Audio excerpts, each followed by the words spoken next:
SCP-081 این بار با ویروسی طرفیم که میتونه باعث شه انسان خود به خود آتیش بگیره. این بار میخوام داستانی رو از کشور بنگلادش تعریف کنم. داستانی کوتاه. در دهه 90 میلادی خبر رسید به دولت بنگلادش که یکی از روستاهای اطراف شهر بوگرا به طور کامل توی آتیش سوخته و هیچ کدوم از مردمش هم زنده نمونده. اولش دولت هم توجه نمیکنه، فکر میکنه یه حادثه عادیه، تا اینکه بازم خبر میاد یه روستا اون طرفتر اونم کامل با همه ساکنانش آتیش گرفتن و سوختن و هیچ کس هم زنده نمونده که من برای تحقیق کنه متوجه بشه مثلا برای چی، مشکل از کجاست. این بار بازم دولت توجهی نمیکنه تا اینکه در مدت 1 ماه 8 تا روستای مجاور همه از دم با ساکنانشون و ساختموناشون و خونه هاشون با هم سوختن و از بین رفتن. اول سعی کردن با مسئله جنایی برخورد کنن، مثلا تحقیق جنایی کنن، اما پشت سر هم به آمار روستاهای سوخته اضافه میشد. 8 شد، 9 شد، 10، 11، 12 و کم کم داشت خبر میرسید که بعضی از محله های شهر بوگرا هم ملت دارن خود به خود آتیش میگیرن. محقق های بنگلادشی با یکم تحقیق روی اجساد متوجه شدن که با این ویروس ناشناخته طرفن و باز هم هر وقت پای ناشناخته و ناهنجار میاد وسط، اسم سازمان هم میاد وسط. اینجا دیگه دولت بنگلادش دست به دامن سازمان میشه، اونم میاد امور رو دست میگیره و تحقیقات گسترده خودش رو شروع میکنه و ما رو با SCP-081 آشنا میکنه. امروز مکانهایی که مشکوک به این ویروس باشن و همه پرسنل باید با لباس مخصوص و با ماسک اکسیژن واردش بشن و اصلا کسی از سطح 4 پایین تر بین مأمورها حق نداره به اون منطقه نزدیک شه. وقتی حرف از مأمورین سطح 4 میشه، این خودش یعنی این که چقدر این SCP میتونه خطرناک باشه. بعد از خروج منطقه هم باید کامل با اسپری و دوش ضدعفونی بدنشون ضدعفونی بشه، لباسشون ضدعفونی بشه و هر کس هم که یه ذره شک کنند مشکوکه کم 14 روز باید کامل قرنطینه بشه. اگر چیزیش نبود از قرنطینه بیرون میاد، ولی اگر شانسش بد بزنه و مبتلا باشه باید قرنطینش کرد و بعد از 14 روز هم متاسفانه جنازش رو بیرون بیاره. در واقع اینجوری بگم که اگه کسی مبتلا بشه دیگه هیچ کاری براش نمیتونن بکنن جز اینکه قرنطینش کنن، به بقیه آسیب نرسون. این ویروس متاسفانه هم فقط روی انسان جواب میده، اما حامل اصلی این ویروس ها موش ها هستن که این ویروس روشون خنثی، یعنی اینکه روی خودشون اثری نداره، فقط حامل این ویروس ها. من این ویروس رو داخل اسناد سازمان پیدا کردم و خیلی از اصطلاحاتش تخصصی رشته زیسته، برای همین من کامل نتونستم روش تسلط پیدا کنم و ببینم این ویروس چجوری میتونه بدن انسان رو درگیر کنه و بعدش بخواد آتیشش بزنه و اینها. برای همین از الان به بعد از روی گزارش میخونم. قطعا حین خوندن گزارش کلماتی رو اشتباه میگم، تلفظایی رو اشتباه میکنم و شما دیگه به خودتون ببخشید. من سعیم رو میکنم به بهترین نحوی که میتونم این متن رو براتون بخونم.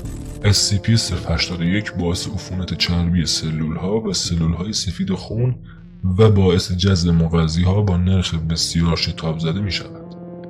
همزمان با جذب مغذی ها، سلول های بی آلوده مقادیر زیادی از آنتیبادی انسانی هم تغییر یافته و تولید و ترشح میکنن. سلول های چربی بزرگ شده و تکثیر میشن و مصرف کالری ارگانیسم را افزایش مییابند. هنگامی که غلظت بافت چربی به نقطه بحرانی برسد، آنتیبادی های ویروسی باعث لیزیس سلولی سیستماتیک شده و سپس فرآیندی ناشناخته که منجر به احتراق خود به خودی فرد آلوده میشود به وجود میاد. دوره نهفتگی این ویروس 1 هفته است قبل از ظهور علائم اولیه. مدت علائم کاملا به درصد چربی بدن مبتنی است.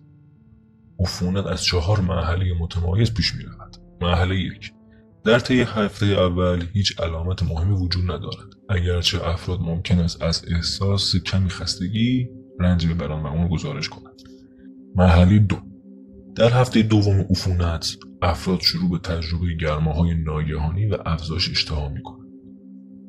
مرحله 3 افراد آلوده نشانه‌های شدیدی از پلیفاژی را نشان می‌دهند. آنها هر کاری در توان خود انجام می‌دهند تا غذا یا هر چیز خوراکی دیگری به دست آورند. در این مرحله متابولیسم به شدت کاهش می‌یابد و افزایش وزن به سرعت ادامه می‌یابد. زمان مشخصی وجود ندارد که قبل از ورود مرحله 4 و نهایی باشه. اینجاش نامشخص. برای تکمیل چرخه زندگی ویروس قربانی باید از 55% چربی بدن تشکیل شده باشد. مرحله 4 هنگامی که فرد به 55% چربی بدن میرسد تمایل به غذا خوردن متوقف خواهد شد، اگرچه افراد گزارش میدن که گرماهای ناگهانی بیشتری تجربه میکنند. بلافاصله پس از آن بدن از طریق فرایندی بسیار خشن وسیع لیزیس سلولی عمومی عبور خواهد کرد. همانطور که سلول ها منفجر می شوند، آنتیبادی های تغییر یافته آتش‌زای کاتالیزور سوختن ترکیبات چربی را از طریق روش های ناشناخته فعال می کند. بدن از داخل به خارج از طریق اثر پروانه‌ای سوخته و چربی اضافی به عنوان منبع سوخت مورد استفاده قرار می گیرد. از آنجا که مرحله 4 اغلب بی علامت است، افراد هرگز آگاه نیستند که آتش سوزی رخ خواهد داد یا نه و زمان دقیق آن به ظاهر هم تصادف است. در نهایت چه به سر مردم بنگلادش اومد؟ اونا هم سازمان وقتی وارد قضیه شد تونست با قتل عام کل موشهای منطقه تا 98% این بیماری رو مهار کنه که به خاطرش هم هزینه بسیار گزافی از دولت بنگلادش گرفت. اینقدر گزاف که شایع شد مردم این کشور تا 3 ماه همه اجناس داخل بازار رو به قیمت 3 برابر می‌خریدن و میشه گفت که اقتصاد بنگلادش یه جور وضعیت بحرانی رو داشته سپری می‌کرد. ولی با این حال مهار این موجود و این ویروس کامل به سرانجام نرسید و سازمان هم موفق نشد که همه موش‌ها رو مهار کنه و هنوز که هنوز خطر این ویروس در کمینه. متاسفانه این ویروس از راه خون و ارتباط جنسی هم منتقل میشه، پس بعید نیست بازم خبری از این ویروس درس کنه. فعلا که بنگلادش در وضعیت عادی به سر میبره و این خبر رو دیگه نداشتن خیلی توی دنیا صدا کنه. همونجا خود سازمان با هم طرفندهای همیشگیش خبر یه جوری پیچوند و نداشت کسی خیلی متوجهش بشه.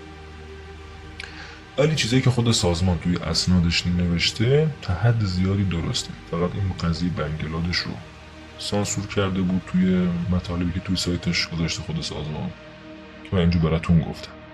وگرنه بیشتر مطالبی که درباره این SCP وجود داره با مطالب توی خود سایت SCP سازمان SCP تقریبا برابری میکنه، مخصوصا همین مطالب تخصصی که درباره ویروس توضیح داده. من مأمور آکی 2047 هستم و در این کانال سعی میکنم حقایق تاریک و پنهان جهان اطرافمون که عمدن سعی میکنن از من و شما قایمش کنن رو برملا کنم. پس پیشنهاد میکنم بقیه ویدیوهای این کانال رو اصلا از دست ندین که تو هر کدومش سعی میکنم یک راهنجاری ناشناخته و یک فرایند غیر طبیعی رو براتون توضیح بدم و همینطور بیشتر هم از این سازمان مخوف SCP براتون حرف بزنم. تا بعد.